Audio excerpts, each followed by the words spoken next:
É, gente. Só que o Merov veio a público hoje e disse que não discutiu os termos do plano, muito menos aprovou. Veja só o que ele escreveu no Telegram, abre aspas. Durante minha visita aos Estados Unidos, meu papel foi técnico, organizar reuniões e preparar o diálogo. Não forneci avaliações ou, muito menos, aprovações de quaisquer pontos. Isso não está dentro de minha autoridade e não corresponde ao procedimento. Fecha aspas. Bom, depois de encontrar a delegação dos Estados Unidos na sexta, o Merov reforçou que Kiev não aceitaria um plano que violasse sua soberania.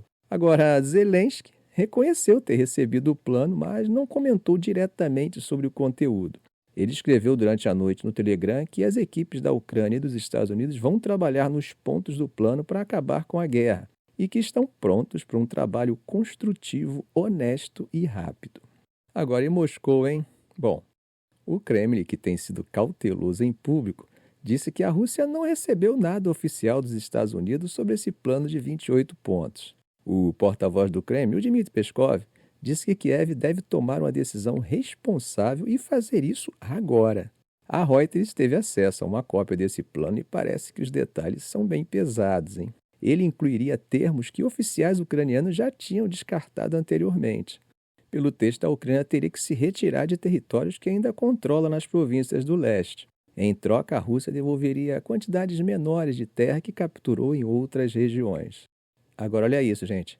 A Ucrânia, além de ser permanentemente barrada de entrar na OTAN, suas forças armadas também teriam um teto de 600 mil soldados. E outra coisa, a OTAN deveria concordar em nunca estacionar tropas por lá. Do lado econômico, as sanções contra a Rússia seriam levantadas gradualmente. Moscou seria convidada de volta ao grupo G8 de países industrializados e os ativos russos congelados seriam colocados num fundo de investimento. Agora vejam só, com Washington recebendo partes dos lucros.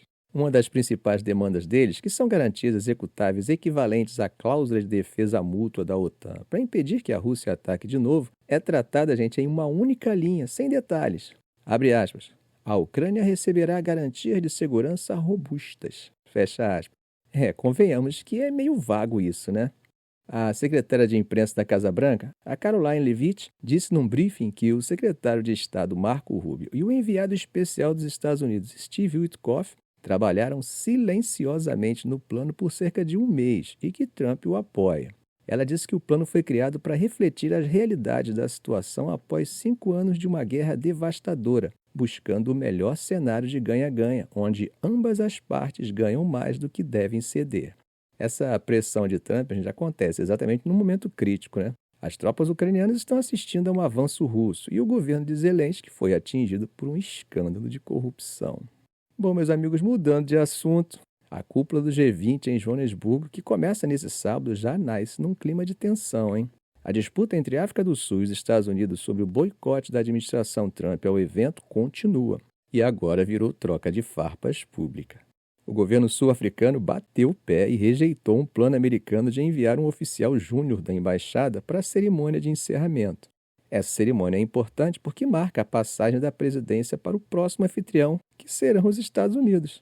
Para a gente ter uma ideia do nível do atrito, o presidente Cyril Ramaphosa deu uma coletiva ontem dizendo que os Estados Unidos tinham mudado de ideia sobre participar, mas disse que os países não devem ser intimidados e que a soberania deles precisa ser respeitada. Ramaphosa já tinha dito antes que entregaria a presidência do G20 para uma cadeira vazia, né? Mas que, na verdade, preferia entregar diretamente para Donald Trump. E tem um detalhe, tá?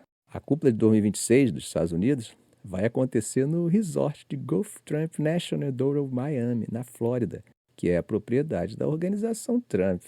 Agora veja o que a secretária de imprensa da Casa Branca, a Caroline Leavitt, disse, abre aspas, eu vi o presidente sul-africano falando demais contra os Estados Unidos e o presidente hoje cedo, e essa linguagem não é apreciada. Os Estados Unidos não estão participando de conversas oficiais, né? O representante da embaixada está lá simplesmente para reconhecer que os Estados Unidos serão os anfitriões do ano que vem e receber a despedida. Fecha aspas. Segundo ela, Ramaphosa está fazendo alegações falsas. Bom, gente, vale lembrar que os Estados Unidos não têm um embaixador oficial em Pretória agora, né? Quem está lá é Mark Dillard, como encarregado de negócios. E essa tensão não nasceu ontem.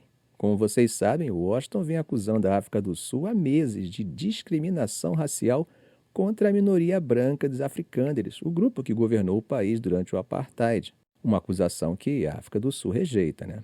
Muitos sul-africanos reagiram com fúria ao que consideram um desprezo do país. O porta-voz do Ministério das Relações Exteriores, Crispin Piri, disse que o presidente não vai fazer a passagem de bastão para um oficial júnior da embaixada. Bom, meus amigos, aqui em diplomacia, esses momentos e representação têm muita importância, tá? Agora vamos olhar isso de fora, porque eu particularmente acho que esse boicote americano pode acabar prejudicando mais a imagem dos Estados Unidos do que ajudando. Por exemplo, Marisa Lourenço, uma consultora de risco político baseada lá em Joanesburgo, disse que agora os Estados Unidos estão sendo vistos como o lado irrazoável da história, enquanto China e Índia, que costumavam ser criticadas, ficaram de boa. Segundo ela, está ficando claro que o que Washington está fazendo com a África do Sul é totalmente equivocado. E é uma pena que a briga política acaba ofuscando a pauta, né? Porque a África do Sul tinha planos bem grandes.